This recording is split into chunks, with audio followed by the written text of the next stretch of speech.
Hey, what's going on? You know who it is. It is Bruce Jordan, the Michael Jordan Hotels. And today we have Matt in the house from Red Roof. What's going on, Matt? How are you, my friend? Thank you for joining us. Thanks for having in me. the show. Listen, I know you have a lot of knowledge and wisdom. Tell everybody how you got started in this business. Well, interestingly enough, I was in transportation, a completely different rate and occupancy. I got a phone call from a friend that said, hey, I'd like to bring your talents into the hospitality world. And he's one of my great friends growing up, Phil Hugh, still a great friend today. We grew up together. He said, I think you're underachieving in the world you're in today. So I said, well, that's your opinion. But I said, I'm going to take you up on your offer sooner or later. I said that. So that was back in 2002 when I joined then Sendent Hotel Group, which is now, as everyone knows, Wyndham Worldwide. So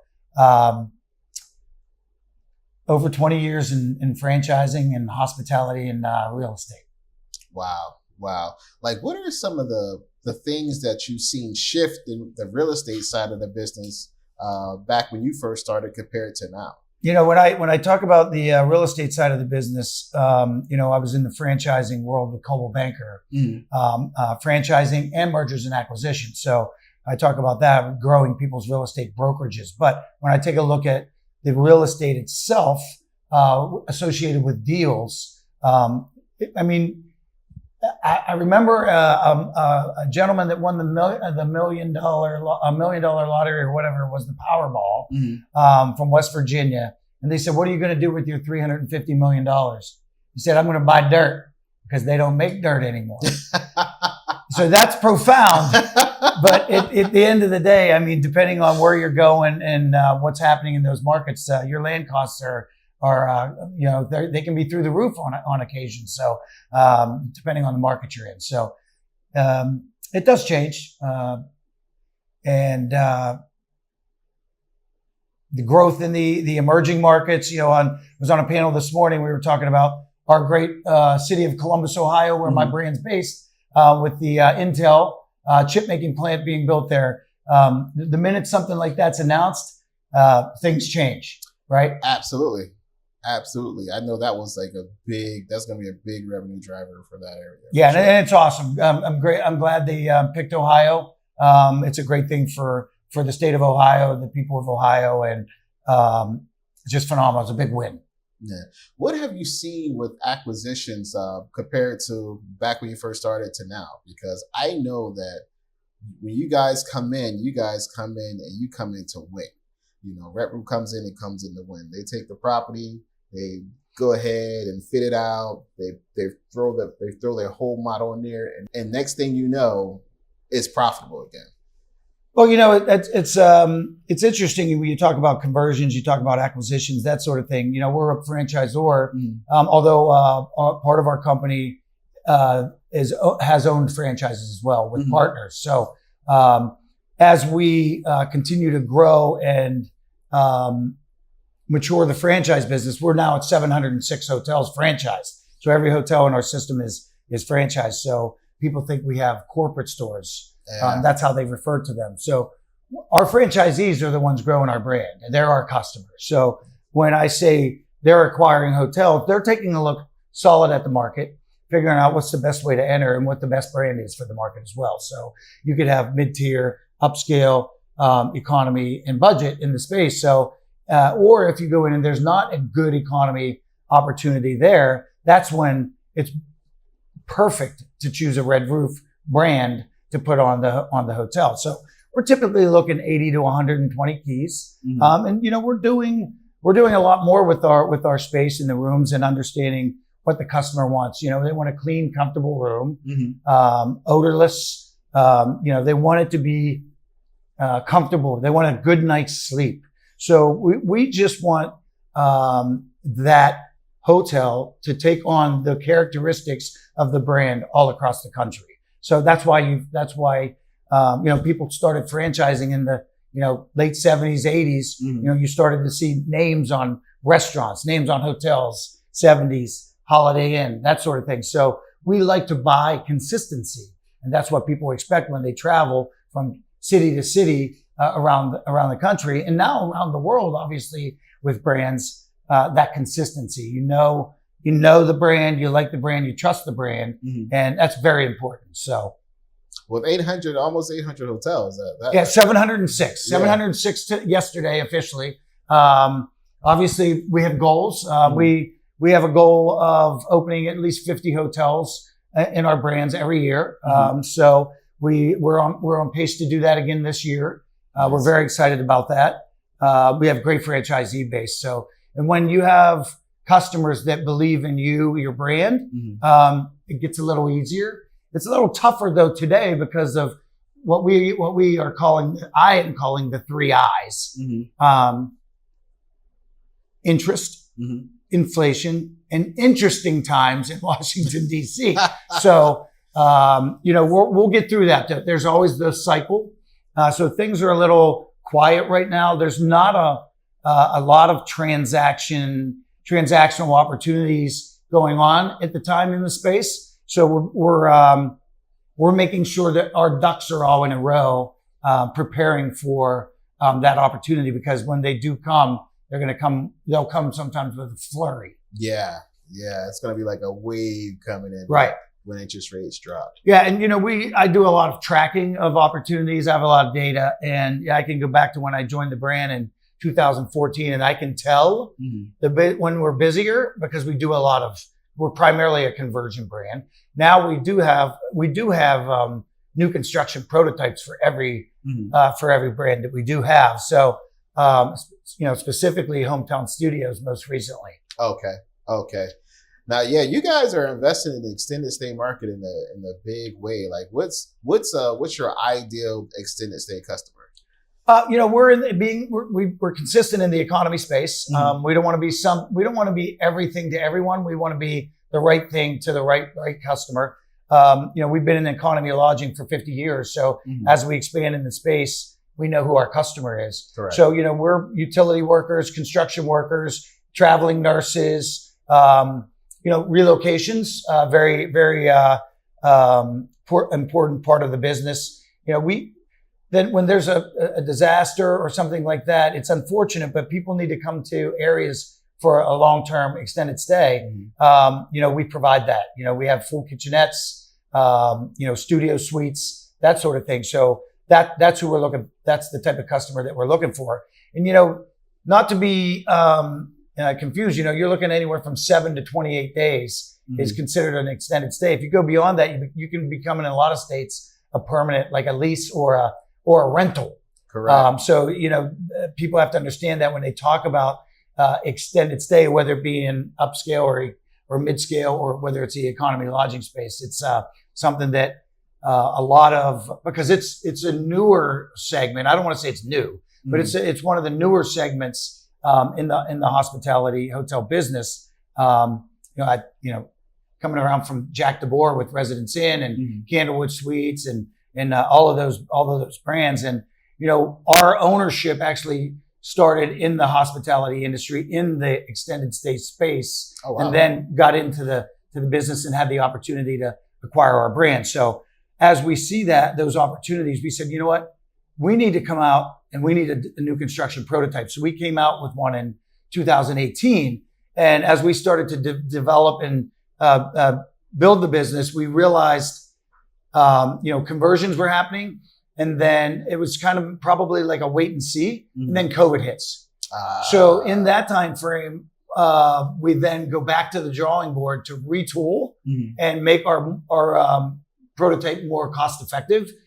So in our case, what we like to say is we did cut corners because in construction, that corners cost money. That's right. So if it's more of a straight box, it'll be less expensive. But if there's a lot of indentations and corners in your building, it's going to cost you more to construct. So, we took a look at a lot of the furniture in the room and made the drawers. We took the drawers away. So what's that mean? Less raw materials to build the furniture. Correct. So we made them cubbies underneath the bed.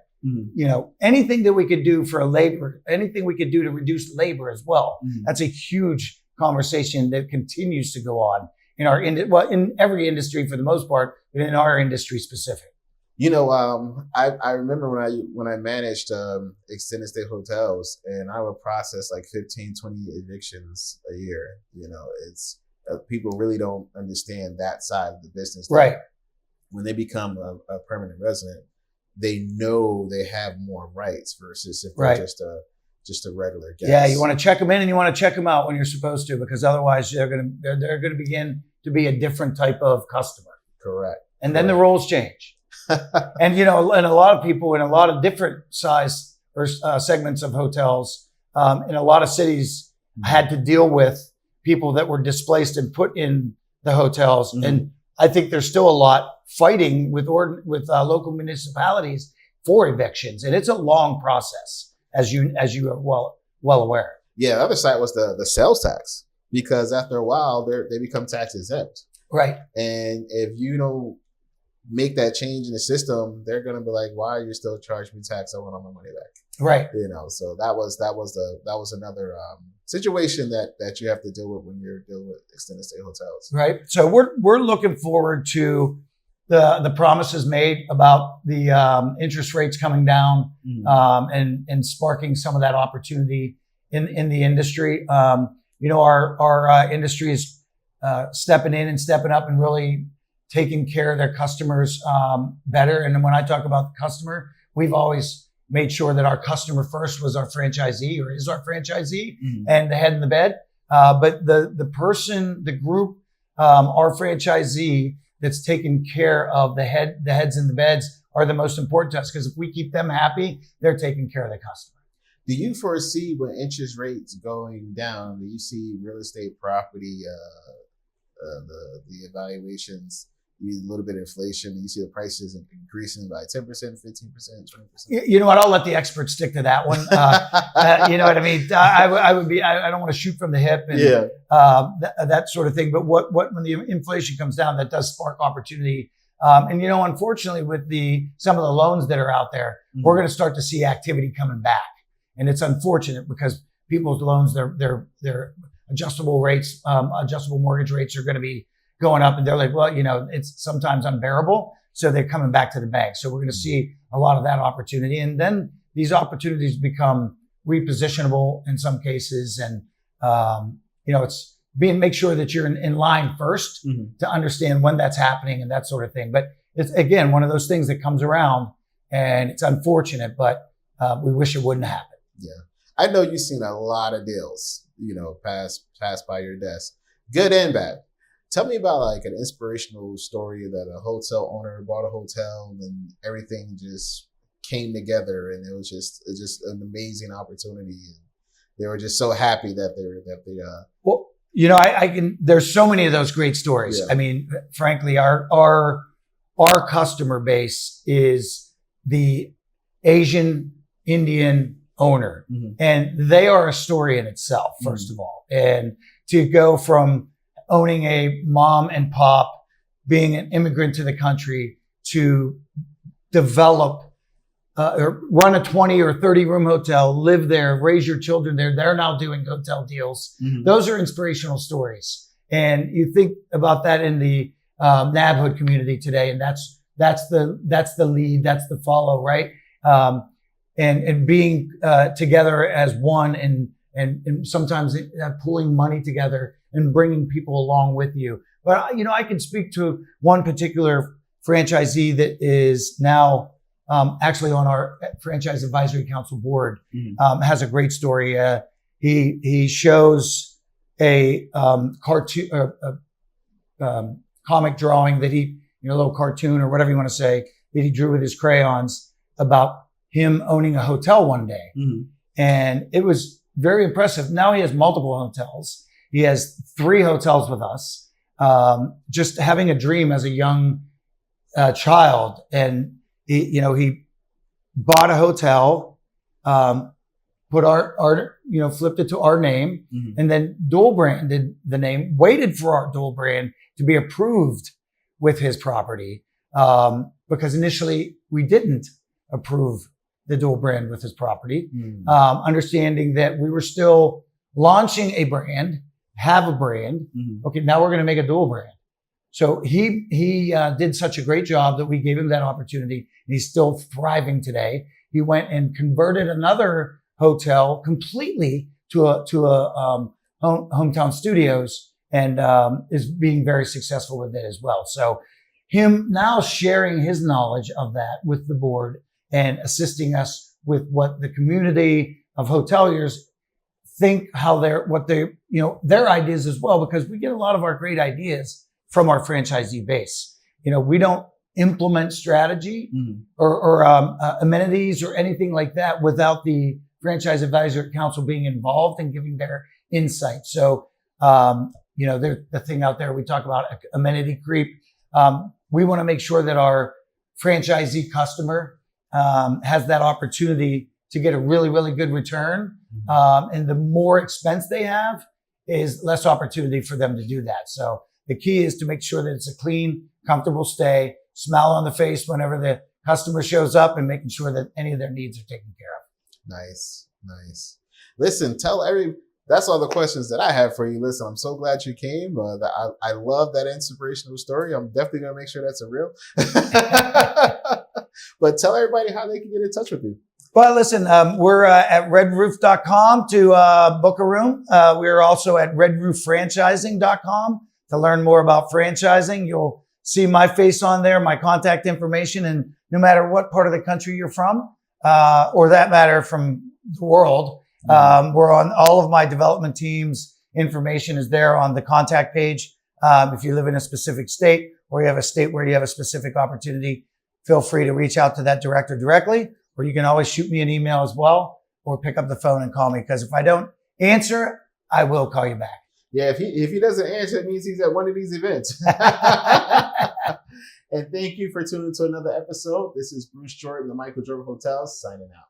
Thanks, Bruce. This episode was brought to you by the Hotel Revenue Bible, the #1 hotel revenue book that has ever been written. It includes revenue management, digital ads, social media marketing, sales, catering, F&B, and more. Grab your copy today at hotelrevenuebible.com.